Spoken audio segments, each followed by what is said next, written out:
Okay, this is a follow-up to the advanced scene writing lecture. This is going to be focused on dramatic irony. And in addition to the principles of advanced scene writing, which I will briefly review, I want to talk about the importance, once you get deep into writing scenes, of paying attention to when dramatic irony can create more suspense in your scenes. We're going to look at The Godfather, probably the most famous scene out of The Godfather, when Michael has to get the gun and actually, commit murder to killing Salonzo in the restaurant. And he has to find the gun. And then we're going to look at a scene from No Country for Old Men, when the Javier Bardem character goes into a gas station and seems to have an innocuous conversation. But there's so much tension in both scenes because of dramatic irony. And by realizing when you're writing a scene with dramatic irony in it, you need to take advantage of that and to really push it. And I'm going to do a review on dramatic irony and why it's so crucial, especially once your story's set up and you're going. So I'm sharing my screen. And this is the lecture that we looked at on the first, I'd say, 2 to 3 to 4 classes. And this is the checking your story, step-by-step story development. This is really a lecture that, or not a lecture, I don't want to call it a lecture, it's a guide that you should always use this as a set of questions. Think of it as a set of questions for you to ask yourself why your story's working, right? And we go through stuff that goes through the first act, right? Important things that you guys are working on right now. Have you set up your story? How's your inciting incident working? How are we getting out of your first act? Time lock, stakes, coincidence, all of these things that we go by, like as you write your first few scenes, are you going to simplify, you combine characters? A lot of you have realized that scenes in your outline are being moved around and changed, completely normal, right? And then this is what I'm talking about, knowing the difference between surprise and suspense. And this is the concept that really has something to do with scene writing. And this is why I wanted to have a separate advanced scene writing that doesn't just go over the basic principles of scene writing, but also ask the question, who knows what, and how you can take advantage of that. And that is dramatic irony. And we talk about dramatic irony when I told you to look for it when you're developing your story, right? And this is the key to dramatic irony, is that you have characters who know information. Sometimes one character knows more information than another character, right? As is in the case in the scene, these scenes we're going to look at, the Godfather scenes and No Country for Old Men scenes, right? Michael obviously knows he's there to kill, right? And the Javier Bardem character knows that if this man makes the wrong decision, he will die. So these characters know that, and they know more than everybody in the room. But there's also, and most importantly for you, is to take the audience, right? When the audience knows more than the character. So while you're writing your scenes now, you've already written your scenes, we're polishing your scenes, ask yourself, who knows what? Right? Who knows what, right? And there is always information that is, as your story is set up, that either a character holds or maybe just we, the audience, holds. We know, and I talked about this, the bomb, right? This is the Hitchcockian bomb, sort of almost cliche. Like you put a bomb in a room, it goes off, we're surprised. You show the bomb, you show the timer on the bomb, you put someone in the room who we care about, who doesn't know the bomb's there, we know the bomb's there. The scene is much more dramatic and interesting. And this is what I'm talking about. When you are aware of bad things that could happen to your character, and when you're the writer aware and the characters are aware and the audience is aware, try to manipulate it, try to take advantage of it, right? And here's the basic principles, right? Always reveal the bad news sooner, right? So when Michael goes in to get the gun, he's to do a hit, right? His father, in the Godfather, his father was an failed attempted assassination And then Michael's going to go for a peace meeting, and they're going to hide the gun and in the bathroom in a toilet, right? In an old-fashioned toilet. And Michael's got to get in.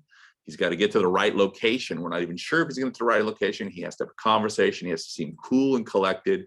He has to go into the bathroom, find the gun. When you see the scene, you'll see that is it there? Is it not there? There's all of this suspense, right? And we're held in suspense, right? Because we know that he needs to find the gun. He needs to execute, kill, right? Salonzo and, and police officer. He needs to kill them both, walk out, right? And then flee the country, right? It is just a masterful scene of suspense. And, and what is the bad news, right? The bad news, the whole scene is a series of bad news. They appear to drive in the wrong direction. He can't find the gun. All of this stuff we get to see, right? We get to see. No Country for Old Men, the Javier Bardem character goes in and there's a question that's asked, just a simple question that's asked by an innocent cashier who has one scene. And he says something, he says, "I've noticed you're from Dallas." And that really alerts the Javier Bardem character because he's a killer. We've seen him kill. We know he's a killer. We know he's a killer. He goes in, he buys a pack of cashews, right? He gets in and he's testing this character to see if he's testing this character to see what he knows. And then he gives him a test with when he's pretty sure that the guy doesn't know anything, he tests him pretty well. He still might kill him, and he gives him a heads or a tail. And only we know that if the man loses the coin toss, he's dead, right? And it's fantastic. It's dramatic irony. One other thing about dramatic irony, right? You always want to reveal bad news. You never want to reveal the good news. We never want to reveal the good news. For instance, right? If for some reason, right, it was really going to be really easy for Michael to kill, Salonzo. If it was really easy for him to kill him, if everything just happened nice and everything was going to go well, the cliche is don't show the sleeping guard, but don't show anything good. The gun is in the toilet, but guess what? We don't know that when he walks into the bathroom. He thinks it's there. We don't actually see the gun in the toilet until he reaches around and finally gets it, right? So the good news is the gun's there. What we don't do, what you don't do, is reveal it. You're playing with us. And this is what dramatic irony allows you to do. You're toying with us. You're playing with us, right? Your tension, don't relieve tension, right? And you can't do this on a first pass of the scene. You can't do this on a first pass of the scene. But your job is, after you've gone and you've done this, right? You've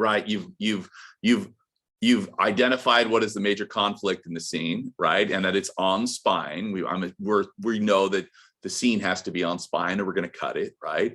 And then which character is driving the action in the scene. Michael, right? Michael's going to kill, right? Javier Bardem character is testing. He's going to see if this man lives or dies like everybody else on the road, right?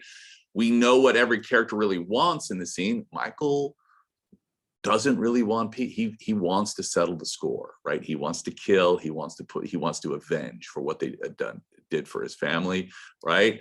Javier Bardem in the scene, he's testing. The old man wants him out, right? Wants him out. Relationships in the scene, in the scenes, we know that the 5 families, there's tension in the 5 families in The Godfather, and this is supposed to be a peacekeeping scene. That's what Salonzo thinks it is, although he's had Michael patted down, he's had him driven the wrong way, right?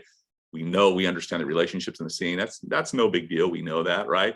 The major turn in the scene is when Michael exits the bathroom. He has the gun, and he waits for his opportunity to shoot and kill both of them. He waits as a train comes by, makes a sound, he shoots. It's the test, and Michael passes the test and walks out, right? In No Country for Old Men, once the old man proves to be foolish to the Javier Bardem character, Javier Bardem still decides that he's going to let fate determine if this man lives. And then the test is this coin toss, and he forces the man to call it, right? Arc, shape of the scene, right? It's a good, right? We talk about it, the scene ends with a negative, start with a positive, right? So in the Godfather scene, Michael gets away with it. He kills, avenges his father, he leaves, he now is in the family, right? It's a great scene because it's the beginning of his descent into the mob, right? Ends with a positive, so we're going to make it as hard as possible. You know, they drive him the wrong way, they frisk him, a police officer's there, the gun is not quite in the they can't quickly find the gun, all of that. We make it as hard as possible. And at the end, when he does it, we're like, what a scene. Same with No Country, this innocuous scene, right? Where it looks like he's just buying nuts, cashews, and filling up a tank of gas, right? This old, you know, very nice man called the proprietor says something wrong. And when he says something wrong, we worry for his life, and he ends up winning a coin toss. It's positive, right? So we have the Javier Bardem character drill this man, test this man, scare this man. And when it's scary on the page, it's scary when I will show you the clip, right? It's scary when I'll show you the clip. So you're running through this. This is what I want you to do every rewrite in a scene. I want you to look at the top, you know, and the bottom of the scene. It's a negative. My character gets what he wants, makes it as hard as possible. When we go through the turn, right? When there's a turn in every scene, there's a test in every scene, really, really milk it, right? Like the coin toss. Watch how this coin toss is milked. Watch Michael when he finds the gun and comes out of the bathroom. Look at him. Look at his face. Like, and you'll just see how difficult it was, right? This is not all there is to scene writing, right? That's the advanced scene writing. What I want you to take into account now is a concept that we talked about when developing your story, and that's dramatic irony, right? Knowing when you want to surprise us or you want to hold us. And the holding us is showing the audience the bad thing that could possibly happen, right? Letting the audience know more gives us a privileged look, right? A sort of like, this is why film is so fantastic. We have that privileged look. And when we have the privileged look and we want the character to succeed, that creates suspense. It's the secret to writing horror, right? It's the secret to writing a thriller, right? So if your genre is, you know, an action-driven genre, whatever it is you're writing, this doing the dramatic irony pass, meaning who knows what and when, is essential. I think it's essential anyways, but it's something you need to be aware of. Don't just get lucky. Don't get lucky, manipulate. What am I saying? As a writer, you have to write great scenes, but you also are in control of information, right? So let's look at these two scenes, right? Look at these two scenes. And I'm going to get rid of my lectures. And first thing I'm going to do is I'm going to show you the Godfather scene. I'm going to boot it up. I'm going to pause. Hold on. I'm going to pause our recording real quick. And I've said this, all of these scenes for all of you are in the link to the Google Drive that's attached to this lecture. So you can get in, you can see these scenes, and you can tell you, I have a Get Out dramatic irony scene, which is fantastic, right? I have the Godfather dramatic irony scene, which is fantastic to look at. All the scenes that I use, I'm not going to use them all, you know, in this lecture. The No Country for Old Men dramatic irony scene, but we're going to start with the Godfather one. But I'm going to pause the recording real quick because I want to boot it up. Okay.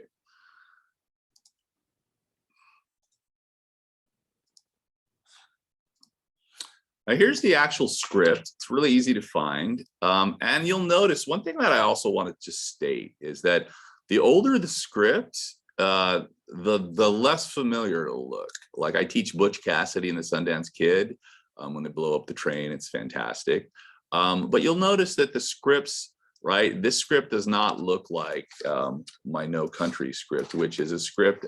This will look more like something you're writing. Know that formatting changes, right? And a way you'll find the script changes, but it's all basically here, right? It's all basically here. And the scene that we're going to see is, again, Michael trying to kill. And I wanted to show you more. I want to read to you more than what we're actually going to see, and we'll lead up to what you're going to see. And we have Michael. We're getting, before he gets to the restaurant, right, waiting to get picked up until Solano's car pulls up. We have him with Tom, you know, the conciliary, and his brother Sonny, James Caan, who tragically recently just passed. He says, "Thank you, Tom. Did he tell you to drop the gun right away?" Right there we go. Right, drop the gun right away. We're learning before he goes in what he has to do. We're setting it up what it has to do. Yeah, 1,000,000 times. You don't forget, 2 shots apiece in the head as soon as you come out the door. Let's go, right? So we know what's expected of him, and he's nervous, right? How long do you think it'll be before I can come back? At least a year, Mike. Listen, I'll square it with Mom. You know you're not seeing her before you leave, and I'll get a message to that girlfriend when I think the time is right. Take care, take care, right? So crucial that this is shown before we get in here, right? Tom, right? And we dissolve to, they're outside of the restaurant.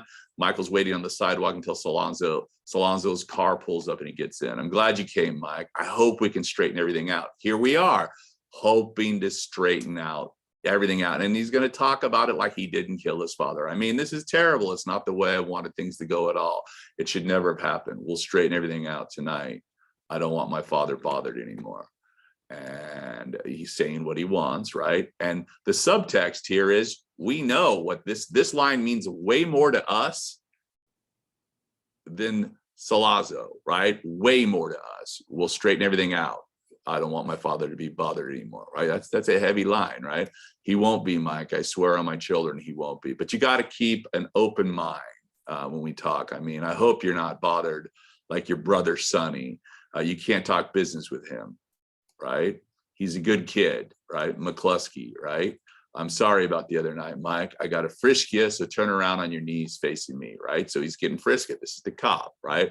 I guess I'm getting too old for my job, too grouchy, can't stand the aggravation. You know how it is. He's clean. A little while later, a car begins to cross the Triborough Bridge. Michael notices the sign that says to New Jersey. That's not where they're supposed to go, right? We're going to Jersey, maybe. Sollozzo's car does a high-speed U-turn, cutting out the cars who sound their horn as he crosses over the divider into the other direction. Nice work, Lou. Later, the car pulls up to Lewis's, an Italian-American restaurant. That's where the gun is supposed to be. So that's a nice bit of writing, misdirection on us. You're milking it. You're like, they're going the wrong way. This might not work out for Michael, right? And now we're at the table, right? Waiter brings a bottle of wine to the table, right? How's the Italian food in the restaurant? Good. Try the veal. It's the best in the city. Kluski, I'll have it. To the waiter, Capide? All right. I'm going to speak Italian to Mike. Go ahead. Right? You know, and this is, I mean, this is not a basic formatting class, but this is how you do it, right? You just say after Michael nods in Italian, right? This is all in Italian. So those of you who don't, you know, if I don't encourage that, if you're writing a screenplay and you don't speak the language, you're trying to write the language. You know, I don't say, you know, I don't say write in Italian, but I encourage that if you're going to be writing an Italian character that you speak Italian. But this is technically how you do it. What happened to your father was business. I have much respect for your father, but your father, he's thinking is old fashioned. You understand why I had to do that. I understand that. Now let's work through where we go from here, right?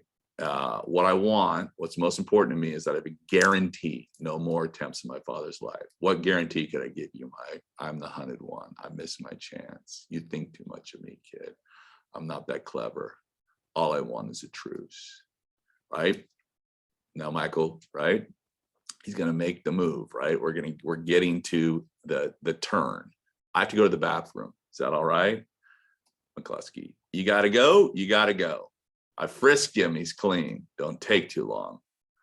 Frisk 1,000 young punks, right? Now we're inside the bathroom. Michael's looking for the gun. He can't find it. It's all that's written here, right? He can't find it. When you see the scene, there's more shots, there's everything, but he can't find it. We cut back to the table, right? McCluskey glances towards the restroom, creating tension. Sollozzo smokes, right? We're going back and forth to create tension, running out of time. Michael finally finds the gun. He's relieved, right? And we're just going restroom, table, restroom. McCluskey glances up again, right? Now we're building to what Michael has to do.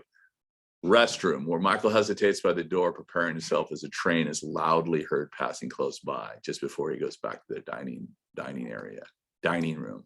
Sollozzo and McCluskey watch Michael emerge from the restroom, hesitate at the door, and then sit down. Everything all right?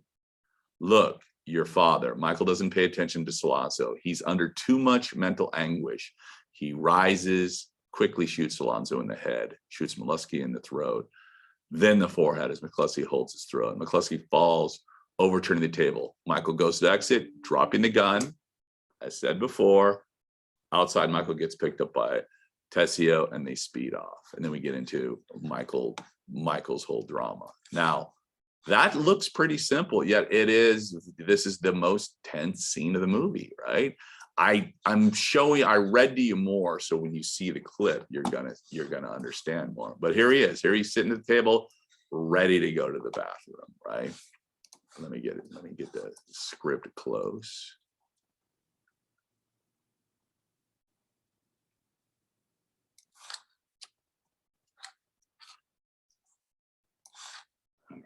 And go.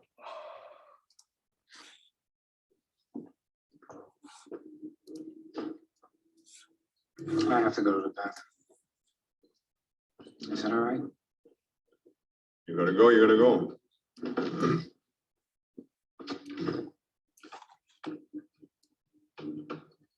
I frisked him, he's clean. Don't take too long.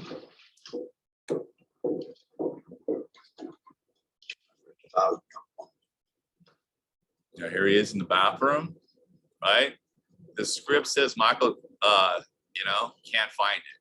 Watch how long this takes. He's in, looking.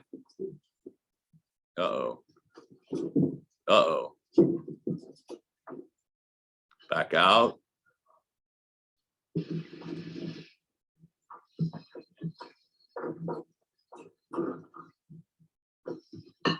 There it is.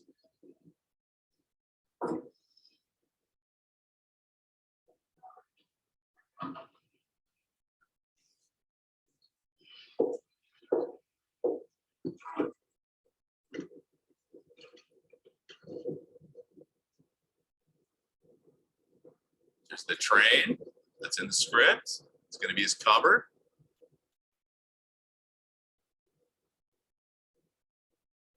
Walks out, preparing himself. It's all here in the script.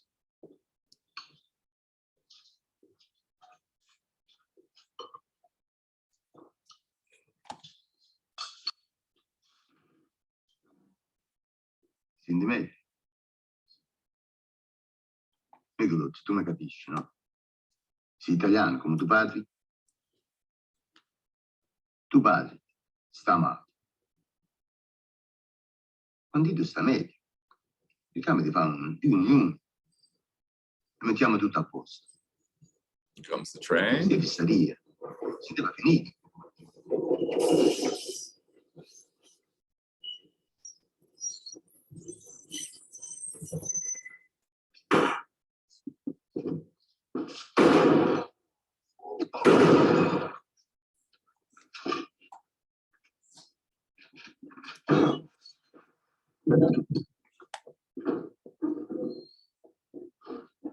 Drop the gun. Classic theme. And he rides off.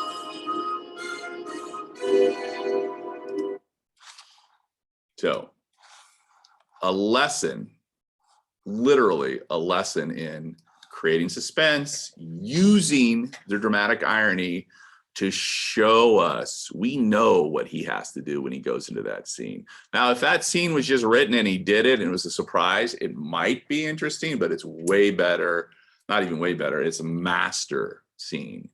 when we know what Michael is up against. Now, this scene, the reason I use this scene, it's another Oscar-winning movie, you know, huge, successful film, Coen Brothers, Javier Bardem, you know, Oscar script, you know, it's Oscar-winning script or a movie. This would seem like an innocuous scene, yet it's considered one of the great scenes of the movie and one of the great scenes of all time, right? And again, our Javier Bardem character, Sugar, is a brutal killer. We've seen him kill police officers. We've seen him just kill with an air compressor. By the time he walks in here on page 19, we know that this man is like, he's on a mission. He's looking for the Josh Brolin character. Those of you who haven't seen the movie, it's unbelievable study in dramatic tension. He's literally has a specific goal. He's seeking to catch and kill somebody we like, who's a good person who made a mistake. He stole the money from the wrong people. Didn't even steal it. He found it and took it, right? Found money, took the money, and now a killer is on his trail, and we don't want the killer to get him. Now this killer, right, he walks into a gas station, interior gas station, grocery day. Sugar stands at the counter across from the elderly proprietor. He holds a bag of cashews. One thing that you should also realize is the other thing in a scene. The other thing in the scene is another little detail in the scene, and you'll see how this pays off. You know, in addition to dramatic irony, the dramatic irony in this scene is there's a killer and we know it and he knows it, but the proprietor doesn't know it. The cashews, if he just walked in and had this conversation, scene would be working to be fantastic. But the other thing, the bag of cashews that he chews, he eats, is what we call secondary action. It is phenomenal, and it creates tension. It makes the proprietor nervous. It makes us nervous. It is just this detail that most people won't drop in their first pass, right? But is there something else you can put into a scene? You know, an object, you know, something in a scene that will create action to add to the suspense. I just want you to pay attention. This is secondary things, and they usually come up organically, right? The bag of cashews is huge in this otherwise, you know, sort of like tense scene, right? So he holds up a bag of cashews. How much? 69 cents. This and the gas. Y'all getting rain up your way? What way would that be? I see news from Dallas. Just like we said, top of the scene, you just are noticing a little too much from someone who will kill you if you know too much, right? Sugar tears open the bag of cashews and pours a few into his hands. What business is it of yours where I'm from, friendo? I didn't mean nothing by it. Now he's going to start badgering him, testing him, right? Terrifying him with just looks like innocuous words. The only reason this scene works, as you will see, and as I'm going to read to you, is because we know how dangerous this man is. Didn't mean nothing. I was just passing the time. Guess that passes for manners in your cracker view of things. He's getting aggressive now. A beat. Well, sir, I apologize if you don't want to accept that. I don't know what else I can do for you. Sugar stands chewing cashews, staring while the old man works the register and puts the change, right? Chewing the cashews. Watch the scene, how that just pays off. Well, there be something else. I don't know. Will there, right? He is really wondering, you know, who this man is and what he knows. Beat, proprietor turns and coughs. Sugar stares. Something wrong with what? With anything. Is that what you're asking me? Is there something wrong with anything? The proprietor looks at him uncomfortable and looks away. Will there be anything else? You already asked me that. Well, I need to see about closing, right? Now we talked about tactics, right? You don't want to repeat tactics like, okay, this crazed man, right? Being aggressive, I gotta close, right? So that's the new tactic. And all Sugar says is, see about closing. Yes, sir. What time do you close? Now. We close now. Now is not a time. What time do you close? Generally around dark, at dark. Sugar stares slowly chewing, right?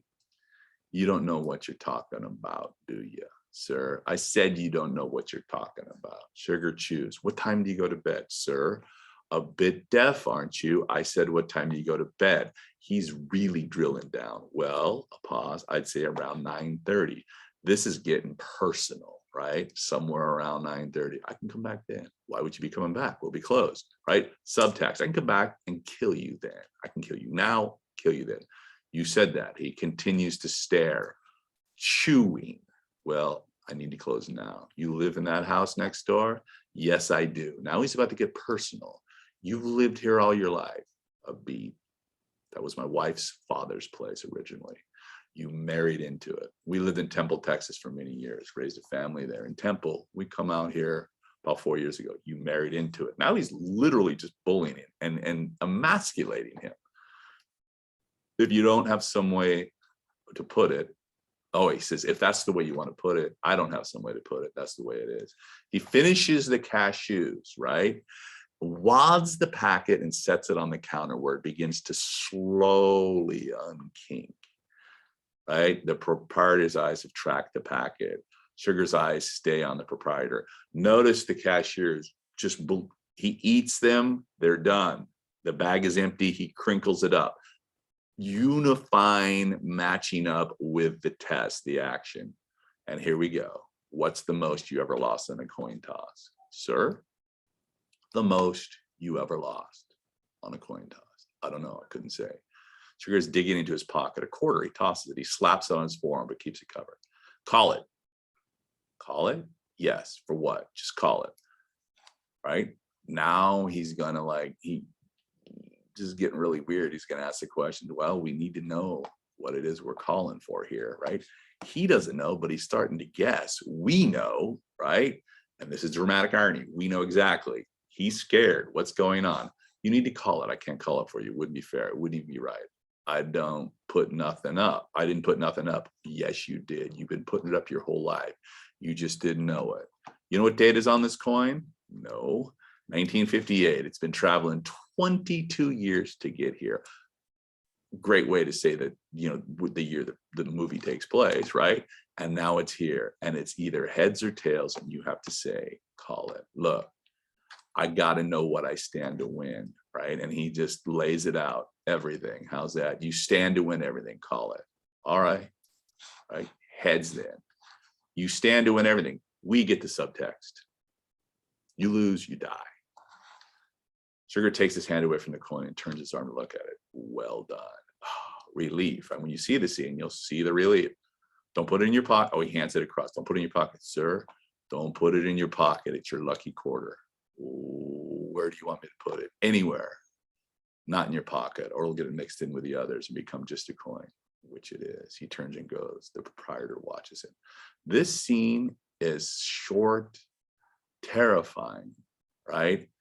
It's just a simple scene. And the only reason that it's a great, great scene is because of the manipulation of the audience. We've seen what he's capable of. We know what he's capable of. We don't want it to happen, right? That's it. Otherwise, this would be a nothing scene. A guy comes in, a little rude, eats in front of this guy's face, makes him call something, badgers him to call it, and walks out. It works because we know what is at stake, and it's the man's life is at stake. All right, so I'm going to show you the scene now. Script. Make sure I get it up. So I'm a beachside hotel. As you can see, I'm pretty relaxed. Okay, here we go. Here's your scene. I'm going to pull the script right up next to it.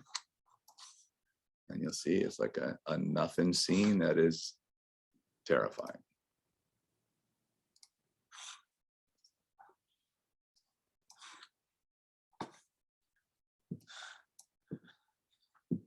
Almost 69 feet of the gas. Y'all getting any rain up here? What? What way would that be? I seen you was from Dallas. What business is it of yours? Where I'm from? Friendo. I didn't mean nothing by it. Didn't mean nothing. Just passing the time. If you don't want to accept that, I don't know what else I can do for you. Might be something else. I don't know. Will there?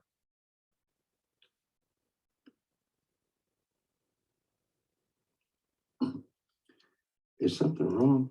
With what? With anything. Is that what you're asking me? Is there something wrong with anything?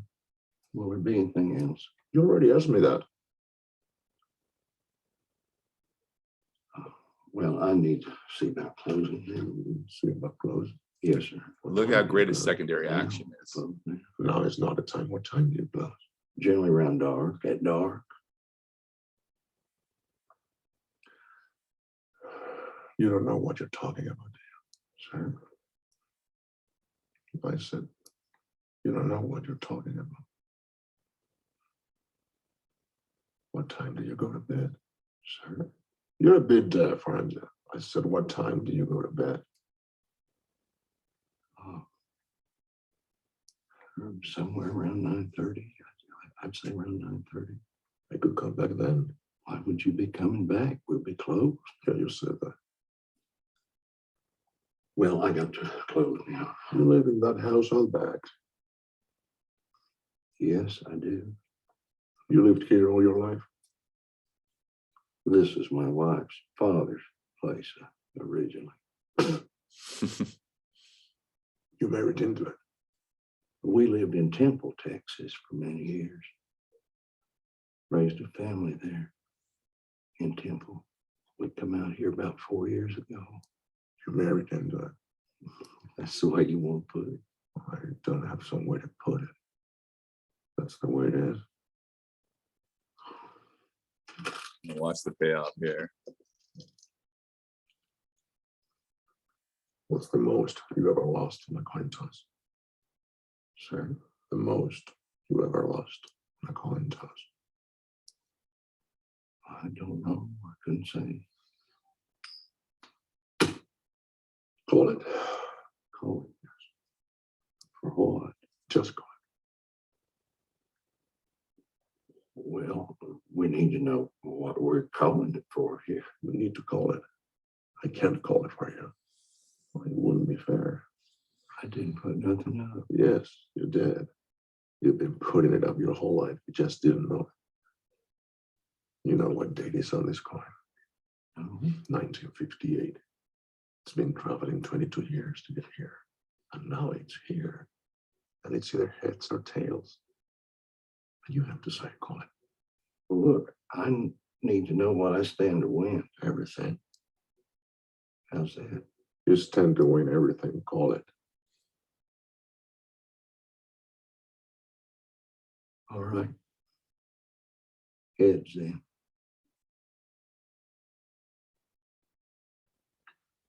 Well done. Don't put it in your pocket, sir. Don't put it in your pocket. It's your lucky quarter. Where do you want me to put it? Anywhere, not in your pocket. Or it will be mixed in with the others and becoming just a coin. Which it is.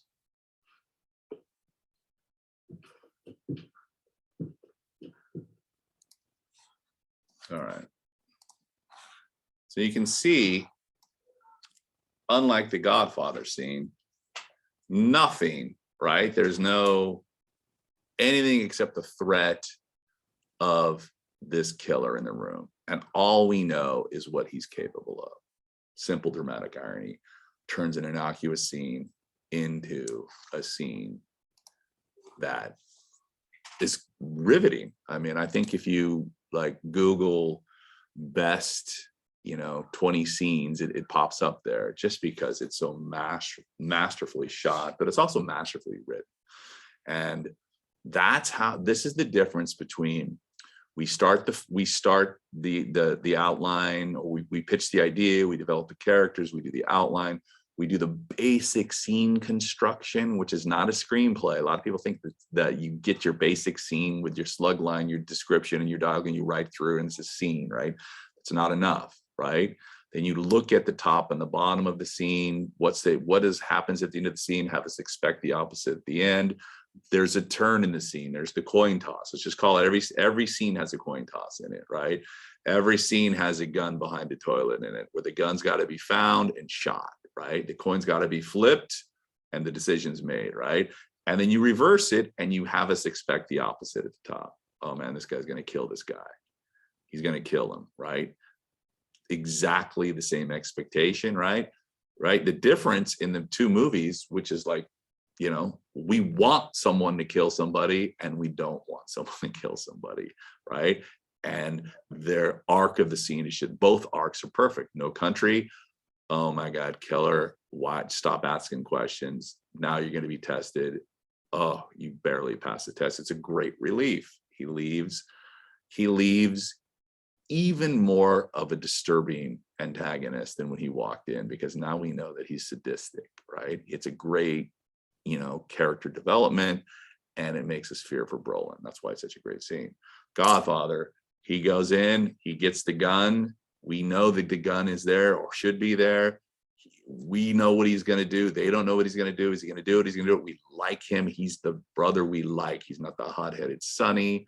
He's, you know, but he's ready to step up and get into this life that his father does not want him in. His father, he's not going to be the one who's in this life of crime. And yet the whole arc, greatest movie ever made, is it's about his descent all the way to the bottom, you know, at the end of 1 when he executes everybody, and the 2 when he kills his own brother. But this is the first step, and it's a great test, right? We know what's going on, and that's why it's so suspenseful, and it's so cool when he drops the gun, right? 2 scenes, one with a killer, one with somebody who becomes a killer, right? The only reason these scenes work on the level that they work is because the writers and eventually the directors fully take advantage of the dramatic irony. That's what I want you to look for, right? I want you to look for, as you're taking your next pass through your scene, not only examining the relationships of the characters, right? What information can the audience know that draws them and hooks them in, right? What news do we know that maybe one character in the scene or both characters in the scene don't know? And that's the dramatic irony pass that you need to you need to like consider before, you know, the polish is done on your script.